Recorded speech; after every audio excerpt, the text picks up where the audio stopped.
musyahin, orang yang menyebabkan perselisihan dan perbantahan. Kalau tadi Mujahid berartikan ahli bid'ah, karena ahli bid'ah ini suka berselisih, tanpa dia sadari dia salahkan yang benar dan dia ikuti yang salah. Tapi itulah ahli bid'ah setiap zaman seperti itu, bahkan Nabi pun disalahkannya. Nggak tahu rusaknya agama orang Mekah kenapa? Agama orang jahiliyah rusak karena apa? Ini hilang nampaknya. Wah, orang-orang jahiliyah dulu di zaman sebelum Nabi diutus, mereka ikut agama siapa? Agama Ibrahim. Makanya pengurus masjidnya Pak Haji semua. Nggak tahu sih, Haji Abu Lahab, Haji Abu Jahal, haji tak mereka? Astagfirullah, antum sekali seumur hidup haji gelarnya. Abu Lahab tiap tahun haji, tak ada bilang haji. Haji mereka, haji tak mereka, haji, sholat tak mereka, tak sholat mereka. Astagfirullahaladzim. Wa ma kana salatuhum 'indal baiti illa muka'an wa tasdiyah. Salat mereka di Baitullah itu, Baitullah apa? Baitullah itu apa? Ka'bah. Di mana letaknya? Dalam Masjidil Haram. Sah? Tidaklah salat mereka. Berarti salat mereka? Salat kecuali muka'an, tepuk tangan, wa tasdiyah, bersiul. Coba. Kenapa? Pernah Nabi Ibrahim mengajarkan ini?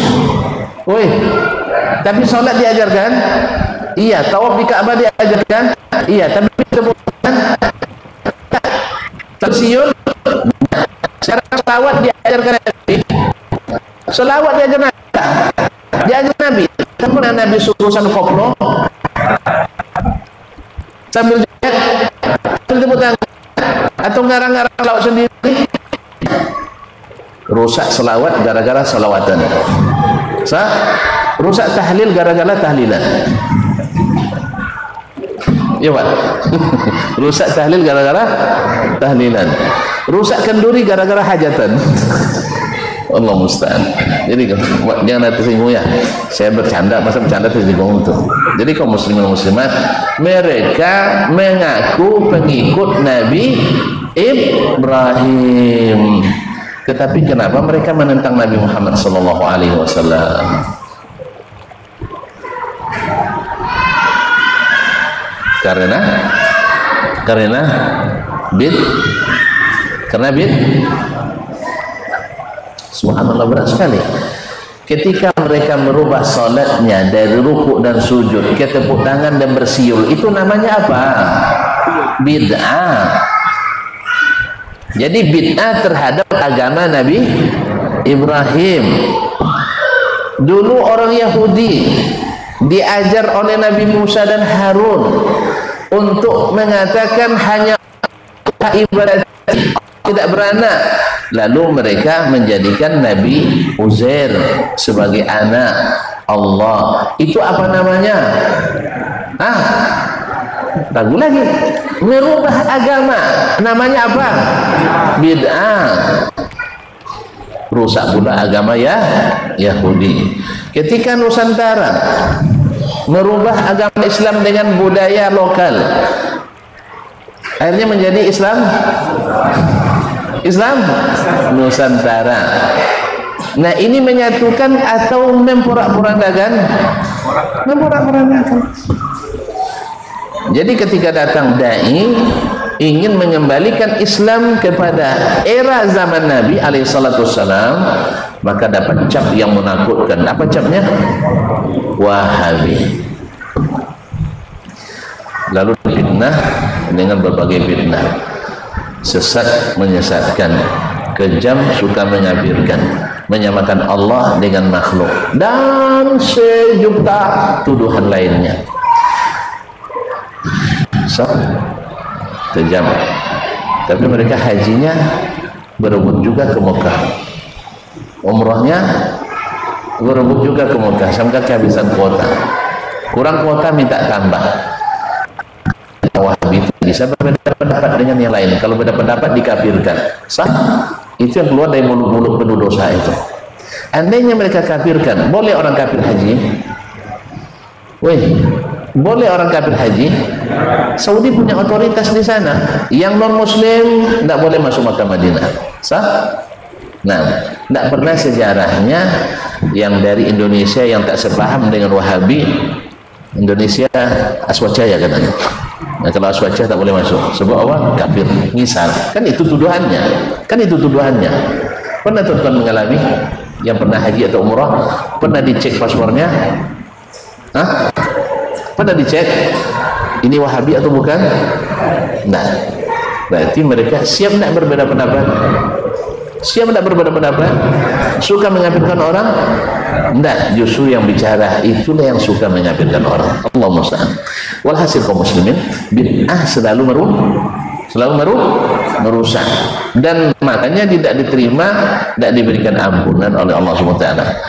Dan berkata imam yang lain, para ulama yang lain, bukan hanya sekedar ahli bid'ah, siapapun yang membuat permusuhan, hubungan tidak baik antara sesama muslim, walaupun alasan duniawi, pendapat atau beda pendapatan, itu termasuk yang tak akan mendapatkan ampunan. Sebab walaupun hadis ini dipersiskan kesahihannya, tapi hadis lain yang dalam Sahih Bukhari menyebutkan dalam laporan harian kita, Allah bertanya kepada malaikat, bagaimana dia dengan saudaranya, sudah baikan atau belum? Katanya belum ya Allah. Maka kata Nabi Allah kepada malaikat, amhiluhuma, tidak usah diproses, ibaratnya filenya dilacikan dulu, hatta yastalihah, sampai keduanya berbaikan kembali. Allah, mau tuan-tuan jadi yang ini tak diampuni? Mau enggak? Makanya jangan penjarakan orang di dada-dada kita, nanti penuh sesak dada kita. Tahu penjarakan orang kan, yang penjarakan orang-orang berbuat, lalu kita simpan di dada kita, jelas sesak tidak dada kita? Hah? Sesak sekali. Oleh sebab itu keluarkan mereka, bebaskan mereka. Kalau ada yang bilang berarti perlu acara maaf-maafan ya Ustaz? Enggak, maaf-maafan bukan acara. Acara maaf-maafan itu seremonial, habis itu kelahi lagi. Kan di syuting depan kamera, senyum kan, besok baru keluar di pintu tuh ada mulai tuh. Bukan, segala yang seremonial itu tidak asli banyak. Itu hanya menghabiskan anggaran. Ya halal bihalal, haram biharam misalnya, ya bukan itu yang acara yang dituntut, tapi adalah kau benar-benar tak menyimpan seorang pun dalam dadamu, apalagi menjelang tidur. Makanya gangguan tidur paling banyak itu dadanya sudah sesak dengan penjara. Maka bebaskan mereka semua. Jelas? Rugi kita kaum muslimin, laporan kita dilacikan, tidak diproses, rugi tak? Rugi. Dan ujung-ujungnya kalau tidak proses, orang sudah menikmati, kita masih menunggu, tak jelas. Paham?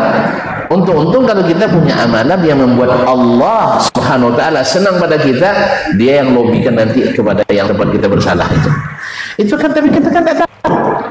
Kita milih kan, saya punya hati saya kan, saya digoda syaitan Ustaz. Syaitan itu bukan dia yang bukan keputusan, yang tanda tangan dosa itu syaitan atau kita?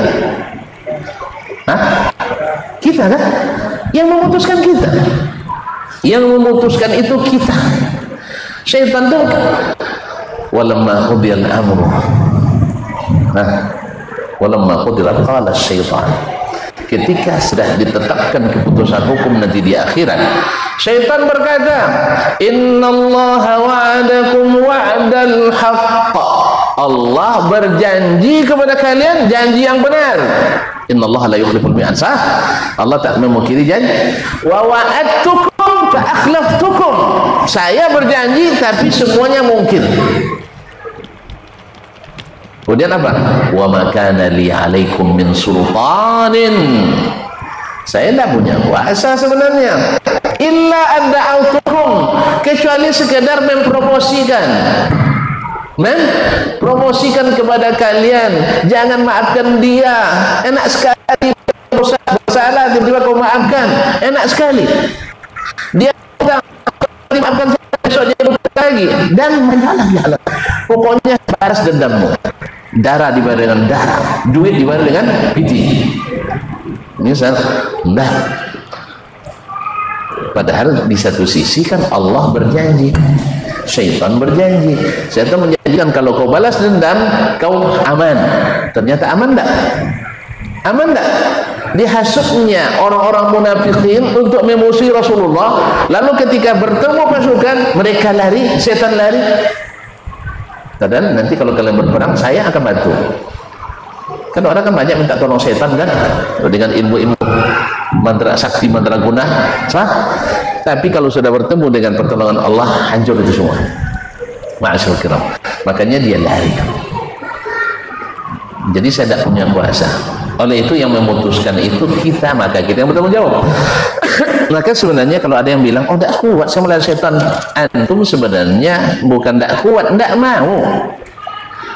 Sekarang setan menjanjikan bahwasanya kalau kau tetap dendam kau akan merasa nyaman. Ternyata tidak ada yang nyaman. Lalu Allah menjanjikan siapa yang memaafkan maka baginya pahala yang terhingga, dan itu sudah terasa sejak di dunia. Jadi orang ahli surga di akhirat itu sudah merasakan surga di dunia. Faman afa wa aslaha fa ajruhu 'ala Allah. Siapa yang mau memaafkan dan memperbaiki hubungan, pahalanya Allah yang tanggung. Dan itu pasti. Mau tahu? Besok di pembahasan khusus masalah ini. Ya. Nah, siapa yang mau memaafkan? Kaum muslimin dan muslimat. Oleh itu Allah mengatur dan memberikan petunjuk dalam manajemen. Dalam kalau kita rapat, jangan menyimpan dendam sebelum rapat, tidak bagus hasilnya. Tapi sebelum rapat wajib dibersihkan jiwa kita semuanya, baik dosa kepada Allah maupun dosa kepada sesama. Baca ayat, fabima rahmatin minallahi linta lahum walau kunta faddan ghalizal qalbi lam faddu min haulik. Karena rahmat dari Allah, karena yang berlaku lemah lembut kepada mereka, engkau yang Muhammad berlemah lembut kepada mereka, makanya ditarik kerah baju Nabi sampai merah lehernya, dia tidak marah.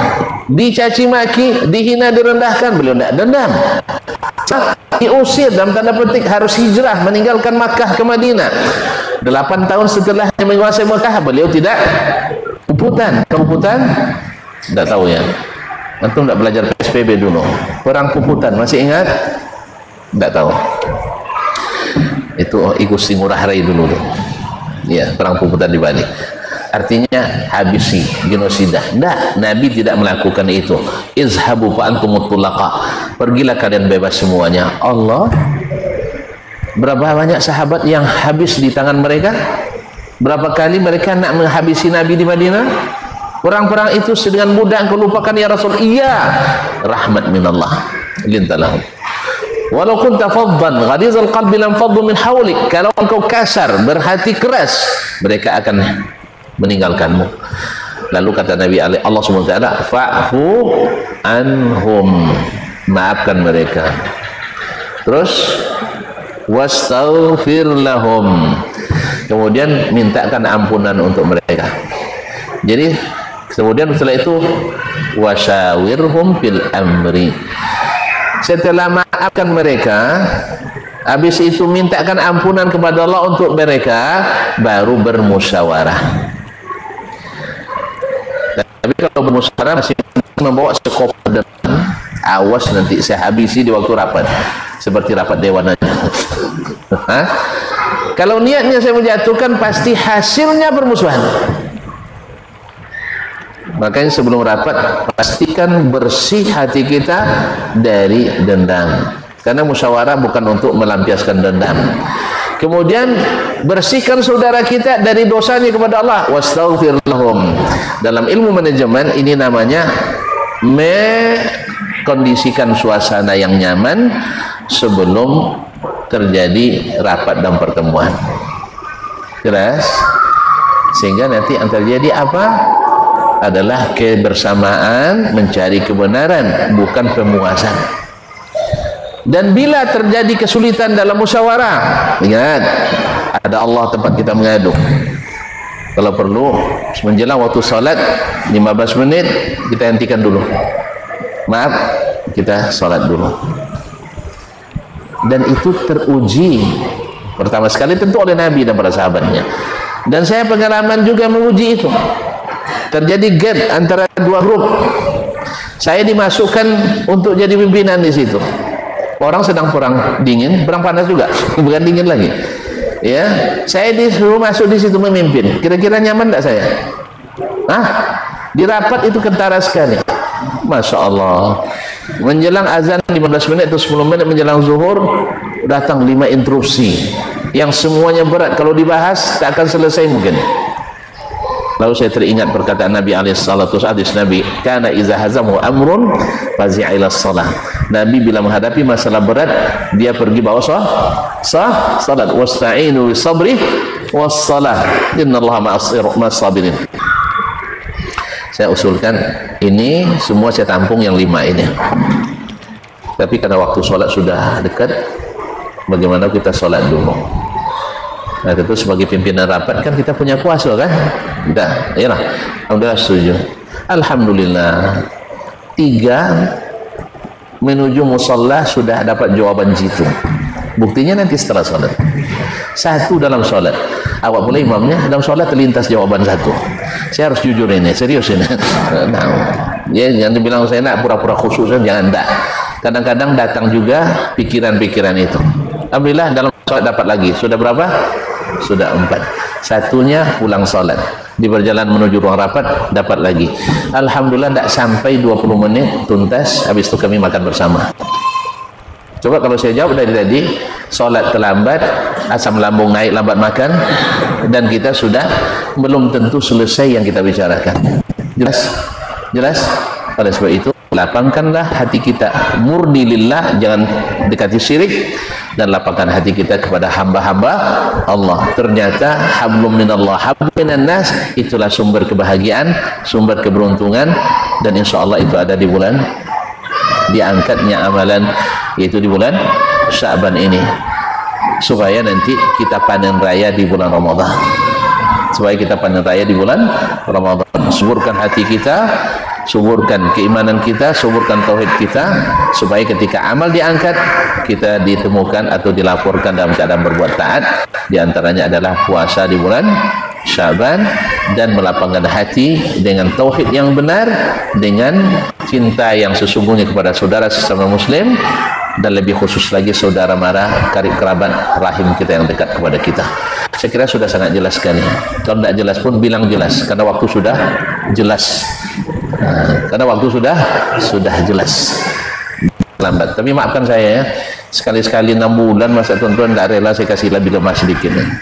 Dah berapa jam? Ada 2? Hah? Oh kurang, masih 1,5, masih dikit saya. Tidak rugi kita. Pendek-pendek. Nah, sudah cukuplah sampai situ dulu. Ya, mudah-mudahan suatu saat nanti kita masih bisa dipertemukan kembali. Tidak pun di sini, mudah-mudahan di surga Allah. Amin ya rabbal alamin. Ya, tentu saja saya yang banyak bercakap, mungkin banyak silap, mohon dimaafkan. Jadi yang benar-benar dihafalkan, diamalkan, yang salah-salah diperbaiki, dan berikan masukan serta maaf. Ya, nanti awak cerita tentang maaf, saya pula tidak nanti. Tidak ada cerita selepas ini. Awak kira saja tadi ternyata itu setengah jam. Nah, nanti kirim ke penitia, besok jangan undang lagi Ustaz. Nah, terima kasih dan mohon maaf. Wabillahi taufiq wal hidayah. Tidak ada pertanyaan kan? Assalamualaikum warahmatullahi wabarakatuh. Sampai jumpa kembali di World Islam Channel.